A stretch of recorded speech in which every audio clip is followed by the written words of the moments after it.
राजा अपने 3 पुत्रों में से किसी एक को राजा नियुक्त करना चाहता था। उसने तीनों लड़कों को एक से एक स्वर्ण मुद्रा दी और कहा कि इससे अपने कमरे को भर दो। जिन लोगों की सोच सकारात्मक होती है वे लोग ही कोई बड़ी सफलता हासिल कर पाते हैं। अच्छे लोगों के साथ रहने पर ही हमारे विचारों की नकारात्मकता दूर हो सकती है। अच्छी सोच का असर कैसे होता है, ये एक लोक कथा से समझ सकते हैं। पुरानी लोक कथा के अनुसार एक राजा बूढ़ा हो गया तो वे सोचने लगा कि 3 पुत्रों में से किसे भावी राजा नियुक्त करें।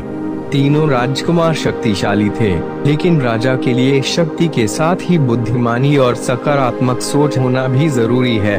एक दिन राजा ने तीनों राजकुमारों को बुलाया और तीनों को एक एक स्वर्ण मुद्रा दी।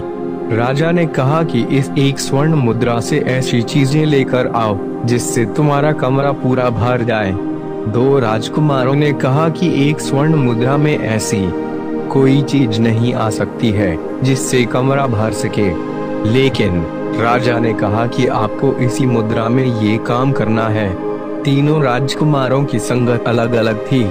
2 राजकुमार बुरे लोगों के चक्कर में फंसे हुए थे, इसीलिए उनकी सोच नकारात्मक थी, जबकि एक राजकुमार ज्ञानी लोगों के साथ रहता था, इसीलिए वह सकारात्मक सोच के साथ रहता था। एक राजकुमार ने अपनी मुद्रा से कचरा खरीदा और कमरे में भर दिया।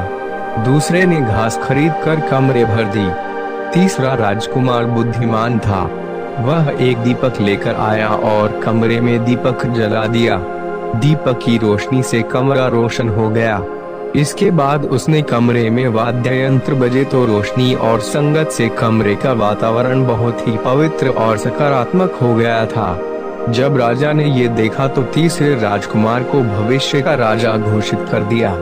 इस कथा की सीख यही है कि हमें हर परिस्थिति में सोच सकारात्मक बनाए रखनी चाहिए, क्योंकि अच्छी सोच के साथ ही बड़ी सफलता हासिल की जा सकती है।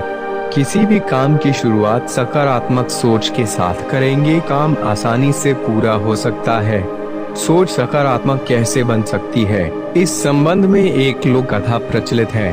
कथा के अनुसार पुराने समय में एक गुरुकुल में गुरुवार शिष्यों को अच्छी संगत का असर समझाना चाहते थे। इसके लिए उन्होंने शिष्यों से गुलाब के पौधे के नीचे की मिट्टी उठाने के लिए कहा। शिष्यों ने मिट्टी उठाई तो गुरुवार ने कहा कि इसे सूंघो। शिष्यों ने मिट्टी सूंघी तो उसमें गुलाब की महक आ रही थी। गुरुवार ने कहा कि इस मिट्टी पर गुलाब के फूलों की पंखुड़ियां गिरती हैं तो उनकी महक मिट्टी में आ जाती है। इसी तरह जब हम सकारात्मक सोच वाले और बुद्धिमानी लोगों के साथ रहते हैं तो हमारे स्वभाव में भी उनके जैसे गुण आने लगते हैं। हम उनकी तरह सोचने लगते